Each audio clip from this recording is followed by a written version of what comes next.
La rencontre s'inscrit dans le cadre de la célébration de la Journée internationale de la Croix-Rouge. Oui. Alors, donc c'était pour nous l'occasion d'attirer encore l'attention des communautés sur le mouvement qui célèbre aujourd'hui son anniversaire. Bon, né en 1859, elle est aujourd'hui vieille, avec plus de 150 ans d'expérience, mais également d'intervention, d'appui aux communautés vulnérables sur le terrain. Ce travail il est extrêmement important et c'est pourquoi nous aurions souhaité avoir une société nationale à l'instar de tout le monde qui fonctionne bien avec une réponse adéquate aux populations vulnérables, mais également une société nationale qui puisse honorer ses membres, ses volontaires, qui puisse être visible et en des jours pareils, assumer son rôle de leader dans le domaine humanitaire. Malheureusement, ce n'est pas le cas. Nous constatons, avec vous d'ailleurs, que notre société nationale, depuis 2014, est précipitée dans une crise institutionnelle, une crise organisationnelle, mais une crise qui découle de la volonté du président national de ne pas déposer un bilan après 4 ans de gestion. Car il faut le rappeler, ce monsieur Diallo, bien sûr, pour ne pas le nommer, est arrivé à la Croix-Rouge en 2010. Après un mandat de 4 ans, un premier mandat, il se devait de présenter un bilan financier pour dire ce qu'il a fait, ce qu'il n'a pas fait, les succès, les ratés.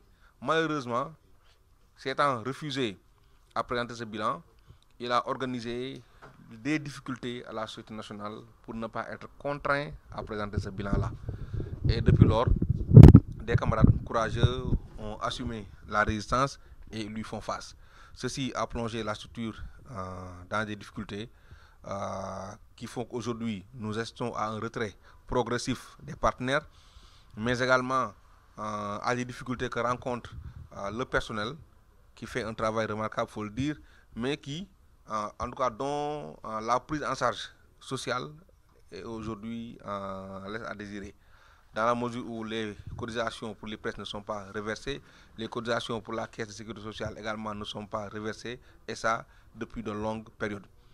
Mais cette crise également a fait de sorte que la société nationale se trouve, en tout cas selon les mots du président national, dans des difficultés énormes qui ont pour nom aujourd'hui la tentative de vendre, si vous voulez, le patrimoine, de brader le patrimoine de la Croix-Rouge. Nous avons appris que lors de la dernière réunion du conseil d'administration tenue le 20 avril, le président a demandé et obtenu l'autorisation de vendre des terrains de la Croix-Rouge, ce qui est inacceptable, ce qui est regrettable. Il faudrait-il rappeler, l'autorisation de vendre des biens immeubles n'est pas donnée par le conseil d'administration, mais par l'Assemblée générale. Donc le président a expressément utilisé le conseil d'administration pour avoir une autorisation de vendre le terrain, mais remarquons tout simplement que cette autorisation ne peut prospérer parce que la structure qui a délivré l'autorisation n'est pas habilitée à le faire. Et pour cela, nous sommes en train de mobiliser l'ensemble des camarades pour refuser cela. Mais également nous saisirons qui de droit les autorités judiciaires de ce pays, les autorités administratives, afin de nous opposer à la vente de ce patrimoine important.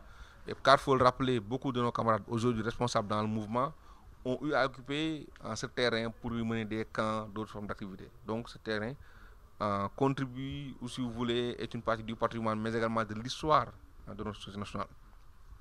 Mais dire également que lorsque nous serons contraints, c'est-à-dire lorsqu'il nous sera impossible de nous opposer à la vente du terrain, en tout cas envisagé par le président national, il sera question pour nous de trouver les moyens financiers pour acheter ce terrain-là.